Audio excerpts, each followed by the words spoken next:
So, in summary, 305 games, premiership, and a Brownlow medal. You mentioned that. Yeah, best player, for the best player, yeah. Yes. Look, I've probably got to get ready. Okay. Sorry. Well, I'll just wait here in case you've got more questions. Yeah, sure. OK. Oh, my God, there's got to be another way out of here. Four-time All-Australian.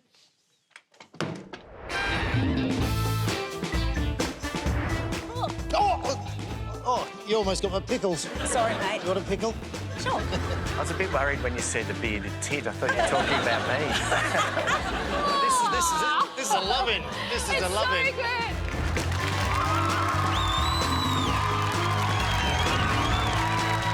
All right, what a great crowd. Welcome to the House of Wellness. If the auto cue is correct, then I'm Shane Crawford. Thank goodness it is. I'm Mel Doyle. Huge show on the way. Yep, you're going to be talking about me playing pickleball. Yeah, absolutely. And I can't wait to chat with Rob Mills and Natalie Bassingthwaite. They're both coming in. They're in the hit musical Waitress. They're going to tell us all about it. But now let's meet their understudies, Yvie Jones and Dr. Ahmed Kazmi. I'm a waitress! Yay! When you're not being a waitress, what else are you going to do for Yvie Does It? Oh, my God, I've got my binoculars ready because I'm getting into bird watching. Oh, yeah. Wow. But can I officially call myself a twitcher? Looking forward to that. And Doc,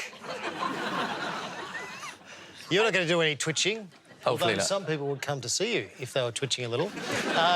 You're going to be dragging up some very painful memories. Yes. You going to be OK with this? Yeah. No, you're quite right, Croft. So I survived a kidney stone ordeal. Ooh. And I've decided I'm going to make you all relive it with me. Hopefully not all of it. OK, let's move on. We've got lots to get into, including Mel's Worldwide Wellness headlines.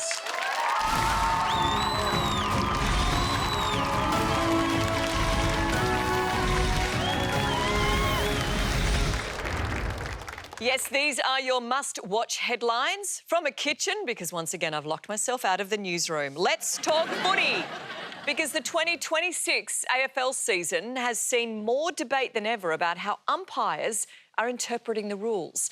Rules like holding the ball, 50 metres, and never, ever penalising anyone from the mighty Giants. How dare you, they are perfect.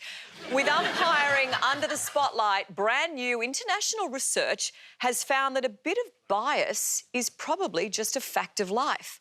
European researchers analysed more than 7,000 refereeing decisions and discovered there seems to be a systematic favouritism towards stronger teams.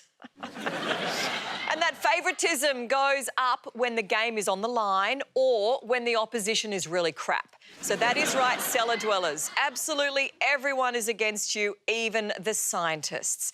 The thinking is that under pressure, an ump's preconceived ideas about teams and players can't help but influence split-second calls. Basically, everyone loves an underdog except the umpires. As we plough through the colder months, a nice dip might not sound that appealing, but what if I was to chuck some gross seaweed into the mix? Yes, it's time to head now to Ireland, home of the seaweed bath. The idea is simple. It's just a water-filled barrel or a bath chock full of nutrient-rich seaweed and you pretending to enjoy the experience because who doesn't love the feeling of slimy seaweed wrapping and slapping against your body when you're in the water? It's just like swimming at the beach, but with way more seaweed and none of the freedom. The allegedly relaxing ancient practice is said to soothe muscles, boost skin elasticity and help with eczema. And for a few bucks, they could even fill the barrels with Guinness. Let's finish with more sport, because you might have heard that regular facial exercises can improve skin tone, reduce puffiness and strengthen the muscles on your mug. So, if you're into that, why not put yourself up against the best of the best and feel the gurn at the World Gurning Championships? This centuries-old competition rubber-faced hopefuls pray the wind doesn't change as they wow the judges by pulling the most distorted faces humanly possible. And then to make their popped features really pop, competitors frame their faces in a horse collar known as a baffin. Because why the hell not? Pretty sure all these athletes are testing negative for Botox. Unfortunately, even the Gurning Championships are not immune from umpire bias. And that was... Surely you can give us your best face. Yvie, come on. Now you do one. No, now do one. That's your... Oh, that's me. After the break, we've got broadcaster and best-selling author Bridget Hustwaite.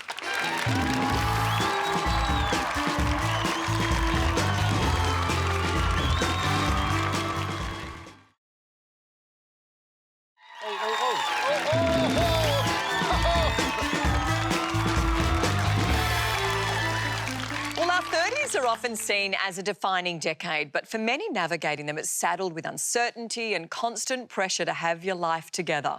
Well, our next guest is in the thick of all of that. Would you please welcome broadcaster and best-selling author Bridget Hustwaite. Hello! Hello and welcome. Thank you so much for having me. Well, you've written a book and it's called Figuring Out 30. So you're halfway through that decade? Yes. Have you figured it out? No, but I think I'm not alone in that. I've definitely gained a lot more clarity. Of course, there's a lot of confusion and chaos, but I think that's the beauty of getting older. As each year passes, you gain a little bit more clarity. And yeah, just knowing that I'm not alone in that. I think we all have that pressure to make it out that we have it all together, but that's very much not the case. Yep. I mean, like, how was it? You guys are in your 30s, right? Can we talk about our 30s? Yeah, totally. How did you find when you were navigating that decade? What was going on for you? Oh, what was going on for you? Well, I was still playing footy early 30s to mid-30s, and then I went in a life change, you know, stopping professional sport and then getting into the big wide world. But I sort of, rather than being scared about it, I was trying to get that perfect life, but life's not perfect. There's so many bumps along the way. I was trying to deal with having children, thinking it would all be easy. It was full-on 30s. I was getting up at 3 o'clock every morning and doing sunrise, and I had 2 little kids, and I just think it was a decade where that's What time all were you getting up? 3 3 o'clock. in the morning. Yes. How do you do that? I don't know. So it was a tough decade. Yeah, it's a really interesting one to navigate. But for you as well, Shane, like, you had a retirement in your 30s. Not a lot of people experience a retirement. No, and it's interesting because you love that you did something that you loved your whole life, and then you had to put closure to it, especially playing at the top level. So, yeah, it's sort of, I don't know, it's hard to sort of work through when you realise, oh, I can't do this anymore. So what about yourself? How did you manage moving through? It's not a lock-in by your 30s. You don't have to have it all locked in. That is not the deadline, and it's not the destination. It's very much part of the journey, and it's still so young. You still have so much time. And trust me, you don't have to have it locked in by your 50s either, do you? Exactly. But do you think there's more focus now on... I know. That was just my reaction to that. You think you've worked it out by now? I reckon by 90, hopefully. And when you look at a life spine, we all think we need to follow the rules, don't you? You go to school and then you're having relationships, you start having kids, you get married, you then, you know, get a white picket fence.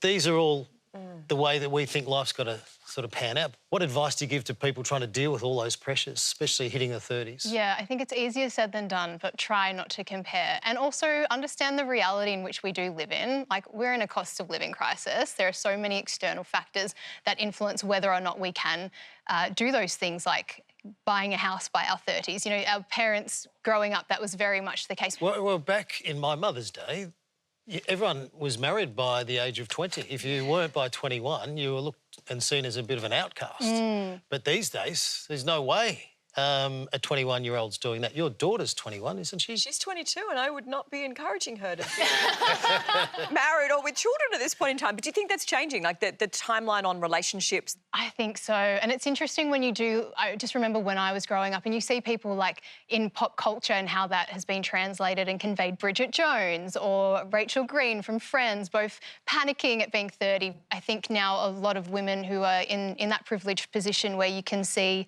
that you've got so much going for your career, or you're investing so much in your friendships, and starting to look at a romantic partner, as amazing as it is, but actually looking at it and thinking, do I need this? Do I want this? So many of us sit in singledom and think, I need to go find the next person, or why can't you just enjoy being single? Yeah. Invest in yourself, invest in your friends. You don't always get that time. I feel like you're the first generation to grow up having social media in your life through your teens. How has that changed things? Yeah, social media is interesting. I think I'm lucky in my position on the millennial spectrum where I did grow up without it. So I know a world without social media, which I think is really, really lucky. You know, MSN, MySpace, that all came in high school, Facebook, Instagram as I was kind of graduating and getting out of high school. So I've, you know, had a taste of it, but I also know how it is to live without it and that there is a bigger world out there. But it is such a defining pressure in so many ways. It's all-consuming. It's where we do get those comparisons. It's where we see the highlight reels and also how much... Life's perfect. Yeah. On Instagram, it's perfect. Yeah, with a filter, everyone looks great. Oh, do you use a filter, do you? No, I'm just saying that people filter over... Oh, yeah, of course. But people use filters over everything in their scenery and their, you know, home shots. Everything's immaculate. And everything's posted as content now as well. One thing I will say about Gen Z that I really love, especially on TikTok, that they are so authentic, and I think that's really opened it up in how we have been able to see different ways of living. And if people are going through a breakup, if they're crying on TikTok or going through fertility issues or they've just been fired or they're trying to get this job, they're facing some sort of rejection, that's been really comforting to see. And I think that has helped people kind of be a little bit more authentic online. Fantastic. Please, can you give Bridget a huge round of applause? And after the break, we're going to crack kidney stones with Dr. Ahmed Kazmi.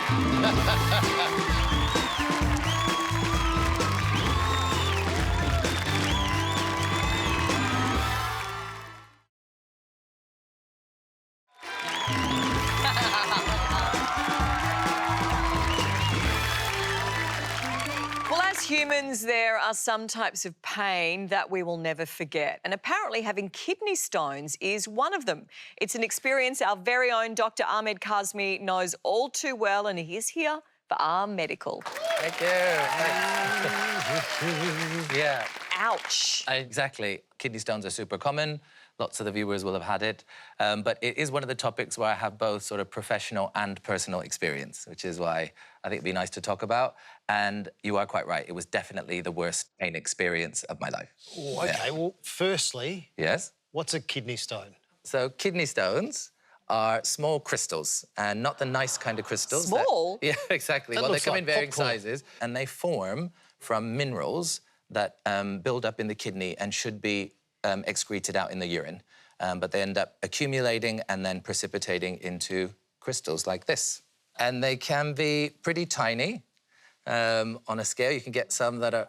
yeah, so they can range from being just a millimetre or two up to... And this scale doesn't keep going, but they can even be several centimetres. What about the pain? When does it start? When the stones form in the kidney, there actually isn't usually any pain because the kidney itself does have a bit of leverage. It's got some leeway. It's very spacious. It's when those stones decide to go on an expedition, they drop out of the kidney and into the plumbing that connects the kidney to the bladder, which is a really narrow tube called the ureter. That's when we run into problems. Especially those enormous ones. Oh, my gosh, they're huge. Exactly. So what happened to you? What was your experience? Yeah. You got any pictures? Funniest part of the story is, even though I'm a doctor, I didn't know that that's what was happening to me initially. And so I was in bed one night and I started getting this pain in the middle of my back. And I thought, this is what you get for watching TV in bed for many hours. So I just ignored it. And then the pain got worse and it sort of migrated down to the right quarter of my abdomen. And then, of course, I was thinking... Sometimes you have pain? Appendix, exactly. Oh, right. And then it was so bad, I was thinking, have I got appendicitis? And then I thought, no, it can't be because I'm not the right age, because you generally, it happens with you when you're young or when you're old, and I'm middle-aged. So I thought, come on. So I keep watching, and then the pain gets even worse, and it goes down to my right testicle. Oh. And then I think, That's nuts. I know, literally, yeah. And then, you've been waiting on that one, haven't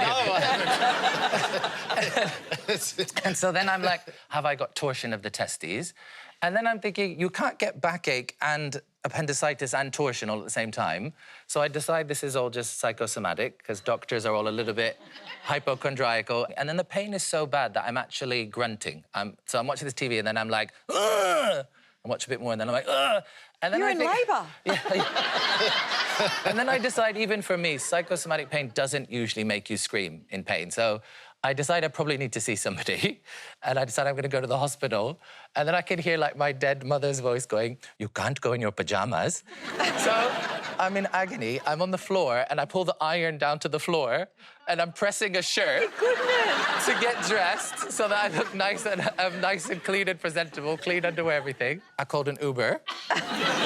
And then I finally get to the hospital, and the funniest part of the story is I haven't said a single word to the nurse, and this nurse looks at me through the glass window and says, "You've got kidney stone." Oh. And she was right. Wow, she could there just you go. tell from, like, my body, the pain, it was yeah, it And was what intense. caused this?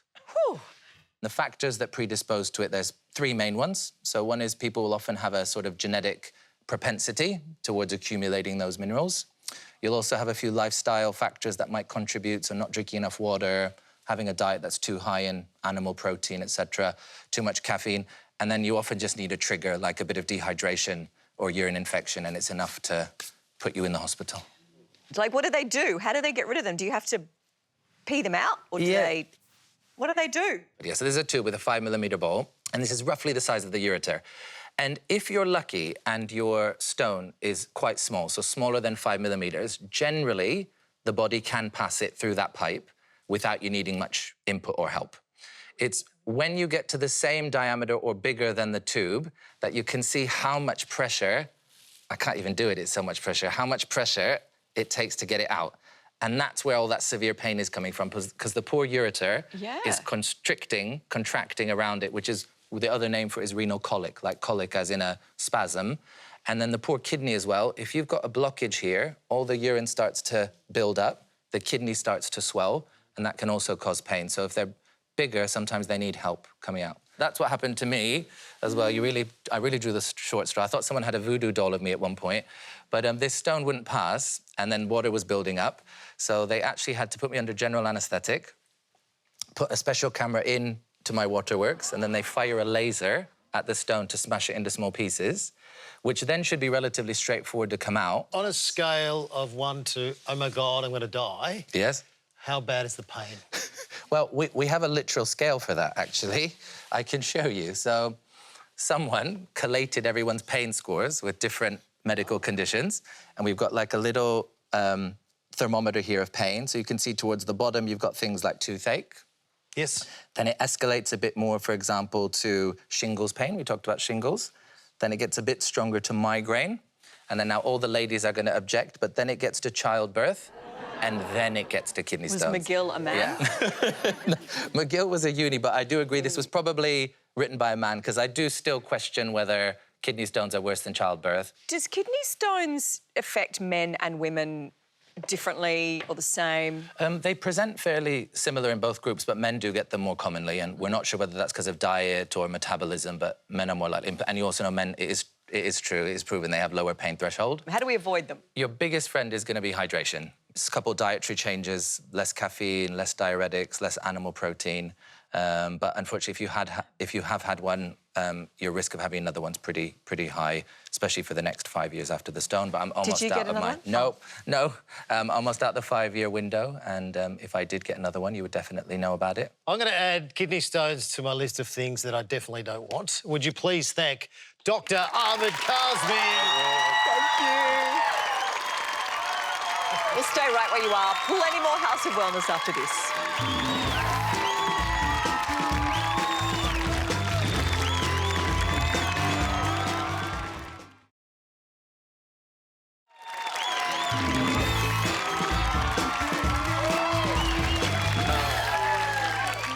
While it is one huge thing that we all have in common, it seems like most of us will do everything in our power to avoid talking about death.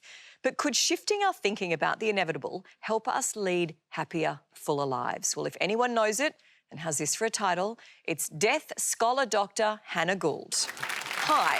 Thank you for having me. Thanks for coming in. So, a death scholar.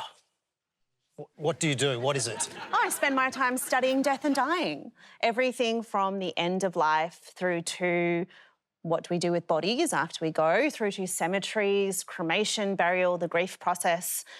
It's a full-time occupation. The University of Melbourne is where I spend my time. And I've been interested in studying death and dying for, gosh, over a decade now. It all started really when my dad died. So you've written a book which is How to Die in the 21st Century. Ray Martin described it as, quote, making death and dying sound fascinating if not fun. So how do you turn this subject, because we're kind of a little awkward, aren't we, to talk about it, how do you make it a page-turner? We are a little bit awkward about that. I love that quote from Ray. And, you know, he was really fun when I helped him plan his funeral. And it is, I think, a topic that is scary at first, but once you start talking about it, it's deeply fascinating. And actually it can be quite humorous, like, you know, playing akadaka as the coffin goes out in the funeral, or, you know, choosing what flowers or food or, you know, a disco vibe for the celebration. They're all quite funny facts about death and dying. And so making it fun, making it compassionate is just about leading people through the process. Can you tell me about death dinners? It sounds quite bleak. So you'd have a dinner party, you want to talk about death, maybe it's a bit scary. So instead of having that conversation at the hospital bed, or, you know, having that conversation when it's a bit, you know, urgent to get your parents to make a decision maybe, do it well in advance. Have some friends over, have some fabulous food, maybe a bottle of wine, a couple of beers might help things flow, and just have a casual conversation with your friends about what they'd like, right? What are their intentions? What are their plans? And, you know, as much as that's a conversation about death, I find it's often a conversation about life. Like, what really matters to you? How do you want to be remembered? But, you know, there's really no rules for funerals. You can do whatever you want. People have total freedom. So there was a man who had his body, his coffin at the tote, the pub, and then had a heavy metal rock band play, and there was a mosh pit around his coffin at the funeral, because that's what he loved. Or for a footy fan, some mates got this young man's coffin and they actually carried it through the goals on his local footy pitch so he could kick one last goal. Yeah, which is lovely and also reflects personalisation. It's what people, you know, cared about and loved in their life, and so that gets to be reflected, cared about and loved in the death. What's the best tip you can give? Know who your next of kin is. Maybe, you know, you assume who it is, you know, but if you're a young person in particular, know who it is that's going to be making the decisions for you, right? And think about that person. Do they know what you'd like? Have you had that conversation? Do you think that they're capable of making decisions? Who can you recruit to help them so that they're not alone when they're going through this? Well, this has been fascinating. Hey, thank you so much for coming. Please put your hands you. together for Dr. Hannah Gould. Now, let's change gears a bit because it's time for me to take on the best of the best.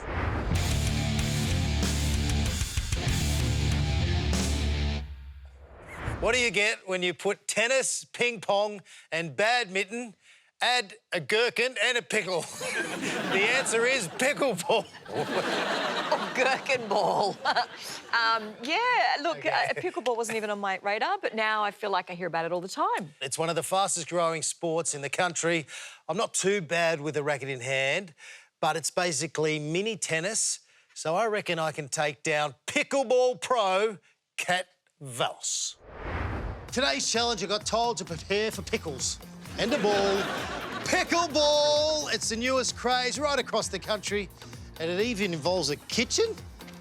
Lucky I brought my lunch. Kat. Crawford. Oh, you almost got my pickles. Sorry, mate. Do you want a pickle? Sure. Pickleball, it is out of this world at the moment. Everyone's wanting to do it. What is it? I like to say pickleball is like you're playing ping pong on a gigantic court. Why have I brought my lunch? Something about a kitchen? That's right. We're standing in the kitchen right now. Well, I cannot see a microwave or a fridge anywhere. This zone you can't technically step into. Right. You're not allowed to come in here at all? You can. There's a rule. OK. So if the ball bounces, you can step into the kitchen.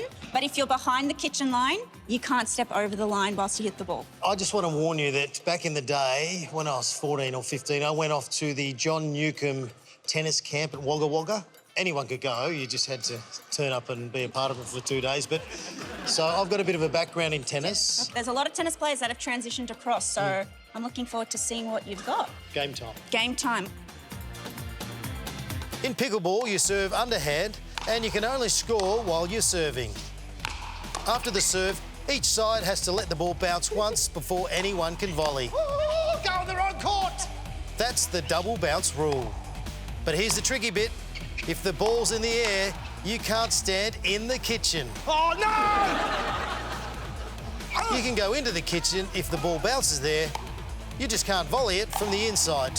Violation, you're inside the kitchen. No, I'm not. No. My Optical illusion, looking from the other side. Oh. I think I'm getting the hang of it. What does the hand mean? Out. No, amazing. I'm calling lunch half-time. Half-time. Let's lunch in the kitchen. What do you reckon? Oh, my goodness. But why have you dedicated your life to pickleball? I think it's just so exciting. There's something that I'm learning each time that I step on court. I think you can always get better at something, which I like. I like challenging myself. It's a good way to stay fit, healthy, meet new people, and be a part of a community that makes you feel belonged. Why did you get involved in pickleball? So I played tennis for pretty much all my life since I was 8 years old. I was very competitive. I played overseas, interstate, all that.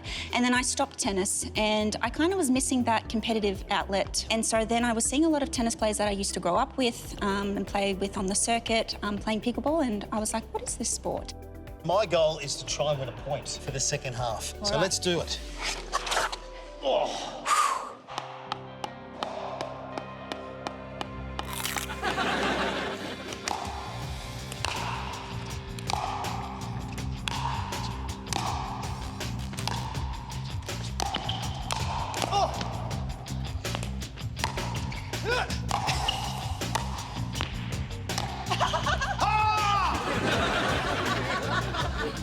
That's how you do it. I mean, you're actually quite good. I give it to you. You did really well. Whoa! Well, if Kat gave it to you, then I have to. I reckon that's a win. Crash test Crawford win. Oh, that's a win? That's a win. I'm giving you the win. OK, that's pretty cool. Thank you so much. That's the only point I pretty much won. You should have just shush and taken it. No, she was great fun. Very good socially, where you can have a chat as you're going. You can heckle a little bit. And, yeah... Did eating the pickle help? No, the pickle's shithouse. I do not like pickles. But what also is happening with pickleball at the moment, people are dressing up.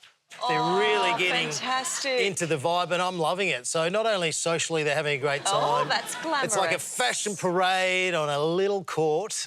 Oh, I don't know how you go hitting the ball running around like that, but...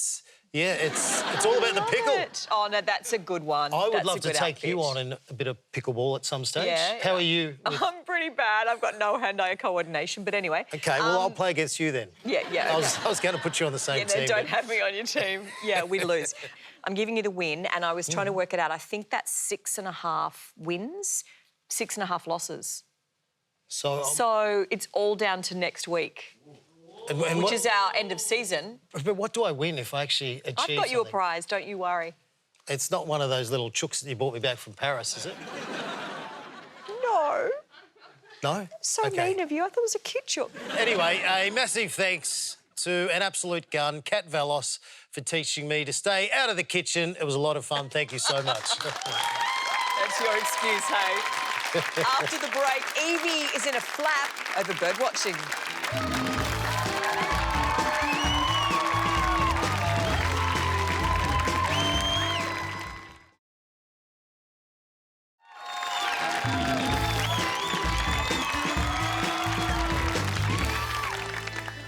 We're back, and here is Yvie Jones. Yay! And it is Yvie does it with a difference. You brought in a friend. Hi. I sure have, because I've been twitching. You probably know it as bird watching. I've never really done it, but I'm living now in the country, so I thought I'd give it a crack. That's why I brought along a pro to give me a leg up. It's Sean the Birdman Dooley. Oh, thank you. Sean. Thank you very much. So, bringing in the big guns, taking this very seriously. Good. I've even started shooting clips on my property, and I'd really like to just get you, just see what you think. Right. Have a look at this. Oh. Oh, look at this one, up here. Tweet, tweet, tweet, tweet. I'm not sure I'm speaking their language. Wait. Tweet. That means hello in bird language. Oh, look, look, look, look. I think that's a bearded tit. It's not, it's just a magpie. There seems to be some rustling in these oh, no. It's just the wind. You nailed it. I was a bit worried when you said a bearded tit. I thought you were talking about me. We don't have bearded tits, do we? No, that's a British bird. Like, yeah. Bird watchers have a bit of a image problem. Thank you for joining us so that you can make it cool again, or for the first time. But calling birds like tits and boobies and shags did us no favours. So, yeah. Or did they? No, because it's funny. But how did you rate me as a twitcher? Pretty good. You certainly had the style, the moves. That was good. The call wasn't quite right. Oh. And actually, when you said it's a magpie, that was actually a currawong, a pied currawong. But they're close. They're in the same family. Yes. So, you know, a good first effort, yeah. Thank you. Why is it called twitching, and what is a twitcher? A twitcher is like a hardcore bird watcher. They're kind of, you know, I like to think it's the punk rockers of the bird world. They throw out the rules. They hear about a rare bird turning up in Broome. They drop everything, job, family, commitments, jump on the first plane. Yeah, there's a movie. There's a famous movie about twitching. Yeah, with Steve Martin and Owen Wilson and Jack Black called Yes. The Big Year. Yeah. And that's like American twitchers. They have a competition where they try and see the most birds in 1 year, which is basically... And people think it's that people get twitchy when they hear about a rare bird that they haven't seen. And sure, if Crawford suddenly said, you know, there's a lesser yellow legs down at the Werribee Sewerage Farm, I probably would twitch a little bit because I'm... But It won't have yellow legs if it's down at the sewage farm for long, will it? That's why it's so rare. Yeah, oh, that's right, it's rare. OK. Wow. You're the real deal. Tell us about the numbers. How many twitchers are there? We've actually seen a massive increase in the interests in the birdwatching world, in people who are interested in birds. And we always knew that at BirdLife Australia. You know, we have members who are twitchers, we have members who are scientists, and fairly serious people are into it. But we knew from our research that there were, like, literally hundreds of thousands of people who love birds in Australia. And Australian birds are the greatest characters. They're loud, they're bold, Kookaburras are the best. Yeah, absolutely. What's that? That's great. Yeah, I've not got too to give bad. it more oomph. I do? OK, sorry. What's your mega twitch? Like, if you had the best sighting ever? Well, I have actually found a new bird for Australia, which like, it wasn't new to the world. It was a bird that lives in Asia and it migrates down to Indonesia. And we were on a birdwatching expedition to Ashmore Reef, and there's movement in the bush behind me. I looked, and it was a little brown bird that turned out to be a Middendorf's grasshopper warbler. Oh. I'm sure you've all heard about it. Grasshopper warbler. And it was the first time it had ever been seen in Australia, so that was pretty exciting. What are you hoping to spot next? I mean, the good thing about birds and bird watching is that people think, oh, where do you go bird watching, Sean? And they think it's like Kakadu or some national park. You can do it anywhere. We're really lucky in Australia. Like, you can be bird watching all the time. It's kind of like pelvic floor exercises. You can do them and no one knows that you're actually looking at birds because and hearing them. So I love seeing just any bird in my neighbourhood. It's good for you too, isn't it, bird watching? There's a whole body of evidence now that not just being out in nature, but specifically hearing birdsong in particular, and being around a variety of birds is really good for your mental and physical health. Researchers in hospitals have shown that when they play birdsong in the emergency ward at the, say, Children's Hospital, the kids have less anxiety, they take their medicine quickly and they recover quicker. So just this idea of us connecting to nature through birds, it actually has a huge benefit for people. While we got you, can you help us identify this bird? Oh, I love or a this challenge. bird call? Yeah. We'll play it right now. OK. Do you have any idea what that is? I think it was meant to be a hawk, but at the time we were a bit sort of lost.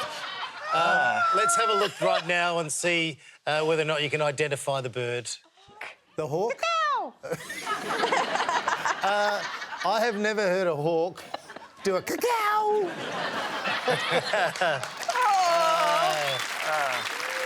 She got a little mixed You up. didn't get it. Very rare cacao hawk. I think we've discovered a new species right here on There this you show. go. Quick, tell everyone. Yeah. Oh, gosh. Oh, dear. Please thank Sean Dooley. That was so interesting. Thank you for coming in. After the break, we're bringing it home with Rob Mills and Natalie Bassingthwaite.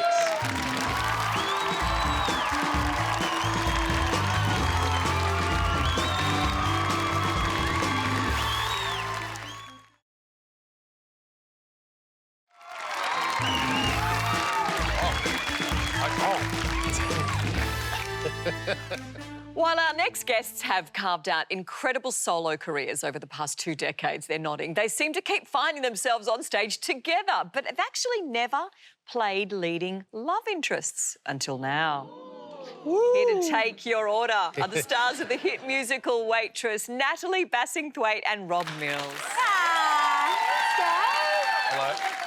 So you worked together, first of all, 20 years ago. Yes, Yeah. we've worked together twice before. Grease the Arena Spectacular, and most recently we did a small run of Chess the Musical, Yeah. which this woman was sensational. Oh, stop. But not as lovers. So this is a different game. All the ladies in the audience are like, yeah. You love a musical, famously. I do love a musical. I was very lucky to do a musical, and this man here, he was my coach. No, he was my coach. He came in and What show did you do? Guided me through. That's why I was sacked after 2 shows. No, I did Joseph and the Amazing Technicolor Dreamcoat, and do you know what? I loved it, but his advice was so good. But anyway, tell us about the characters that you're playing. My character, Jenna, is in a loveless marriage and is trying to find herself again. You know, she got lost along the way and she kind of buries her reality into the making of pies, and I think that's the beauty of this show is we all tend to do that sometimes, is, you know, like just to get out of our own ways, deep dive into something, and for Jenna it's the pies, but it's about female friendships and Small town community. small town community. And the importance of the community around you, not necessarily your family, but the family that you create. Yeah. I love this show so much. I love these characters so much. They bring out the best in each other. Maybe That's the thing that right. we thought that we'd lost. For Dr. Pomato, it's this inner child, all the things that he used to love. Yeah. And Jenna's pies really bring out that, and just her essence really bring out that inner child in him as well. It's Meeting really, someone who does make you believe again and believe that you can be all that you are meant to be. You know? yeah, who sees you for you. Yeah. Oh, this is a loving. This is a loving. You mentioned pies. You mentioned Jenna's pies. I love it that Yes. some of them have got funny names. I hate my husband pie. Or there's pregnant, miserable, self-pitying loser pie. Yeah. Good names. If your lives were a pie right now, what would you call it?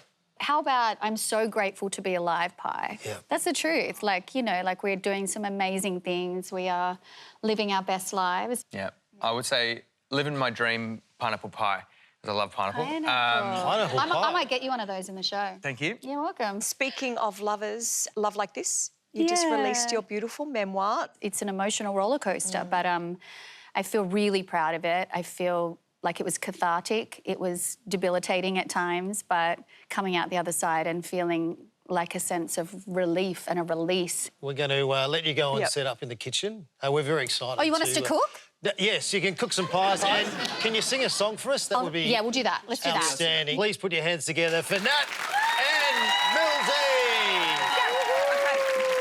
And here comes the Doctor and Yvie Jones. Yvie, how did you go? Did you spot anything through the window in the studio? Well, not yet, but some tits might be out there. And still kidney stone free? Still kidney stone free, and if it happens, you will know. Okay. You can catch Waitress the musical in Melbourne until July 19 before it heads to Sydney in August. Head to the website for all of the details. But now here's Nat Bassingthwaite and Rob Mills with Bad Idea.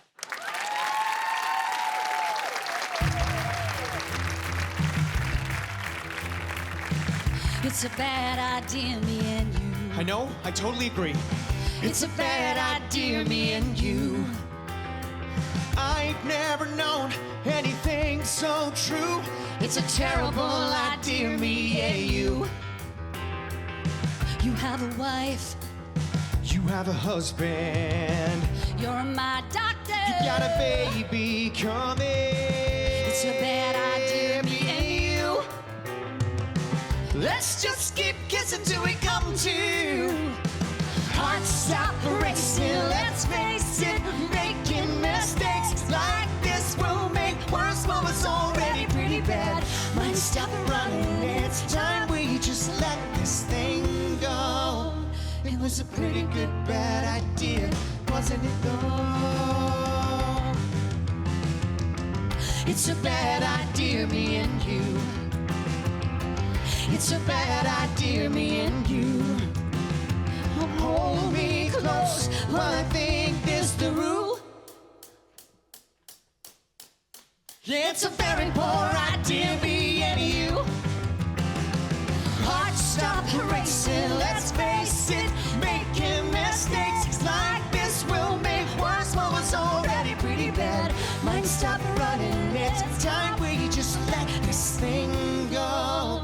It was a pretty good bad idea, wasn't it though? I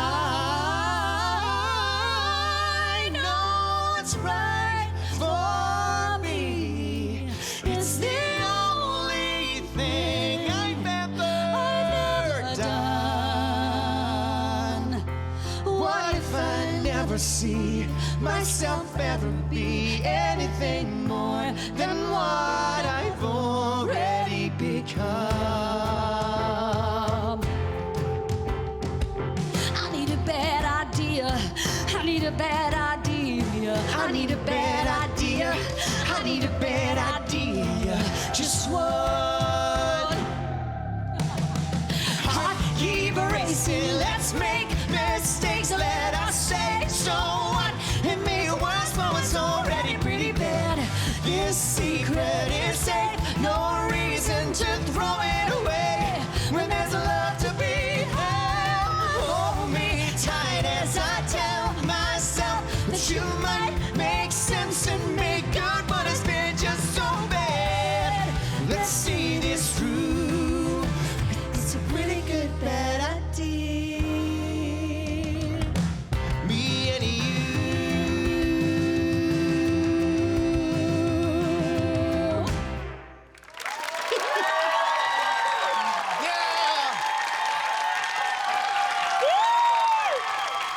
Well done, well done. That was awesome. That was awesome. We love you. I'm not sure I approve of doctor-patient